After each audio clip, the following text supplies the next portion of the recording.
Okay, let's dive into one of the most bizarre and frankly terrifying medical mysteries in all of history.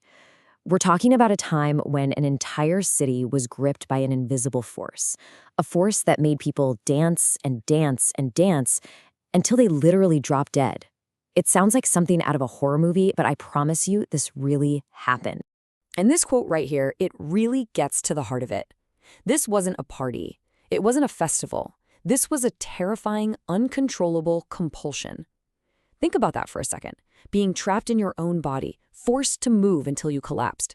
It's absolutely chilling. So let's set the scene. The year is 1518. We're in the city of Strasbourg, which was part of the Holy Roman Empire at the time, and it is a miserable, sweltering hot summer. The whole city is like a tinderbox of anxiety and desperation, just waiting for a match to be lit.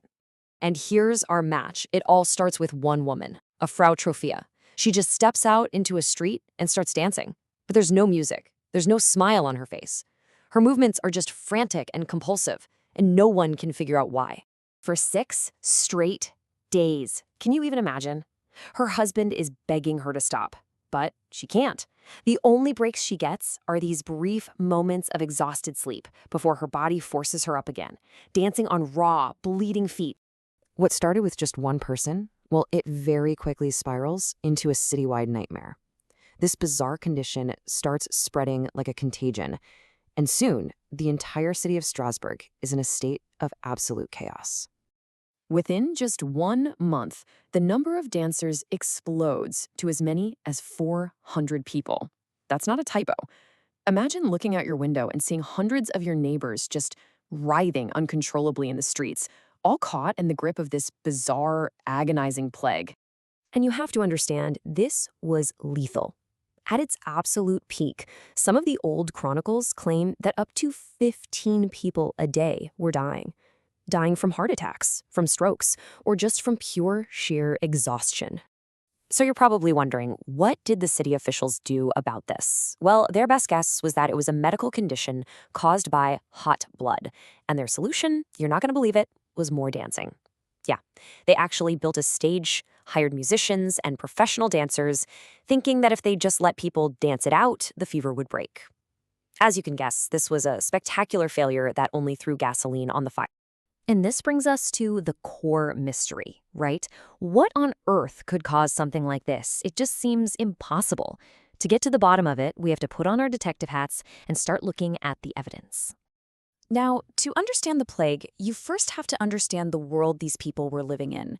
And let me tell you, life in Strasbourg around 1518 was beyond grim. It was a landscape of pure despair. Just look at this timeline. The years leading up to the plague were just this relentless cascade of misery. Famine, freezing winters, killer diseases like smallpox. People were starving, they were sick, and they were scared. They were living under this constant, crushing level of stress. And that, right there, is a major clue in our investigation.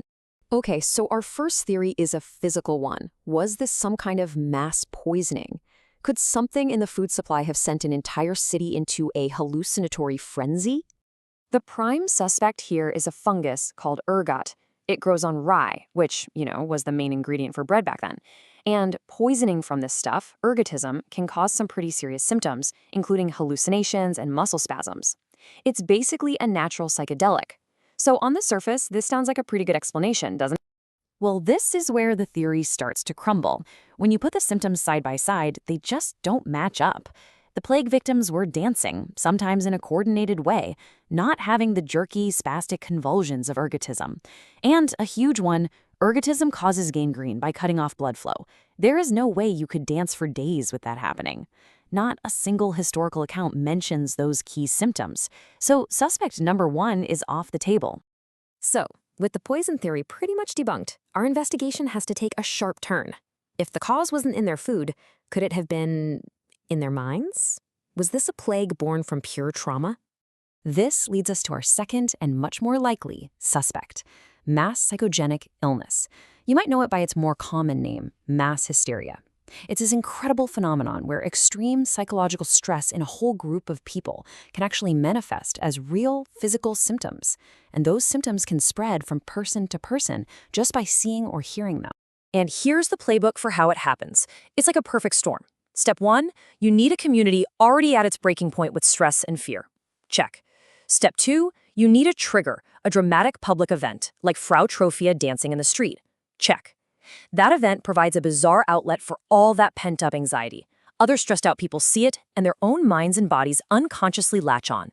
It becomes a vicious, self-perpetuating cycle. So we've examined the crime scene, we've looked at the evidence, we've considered the suspects. Where does that leave us?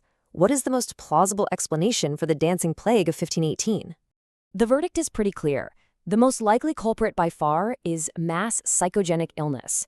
This wasn't some supernatural curse, and it wasn't a physical poison. It was, in essence, a psychological contagion. It was the desperate physical scream of a community that was enduring unbearable mental and spiritual trauma.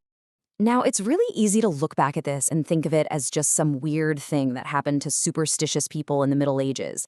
But the forces that cause this, extreme stress, collective anxiety, and social contagion, are they really gone? So this question is a serious one. Could something like this happen again? The context is totally different, of course, but you can see a strange echo of this in the endurance and trance-like states of modern rave culture. It taps into this deep, primal human need for collective release, a way to just let go of everything. But the dancing plague is a terrifying reminder of what happens when that need for release is born not from joy, but from deep, profound distress. It really shows us that the line between ecstasy and hysteria can be dangerously, fatally thin.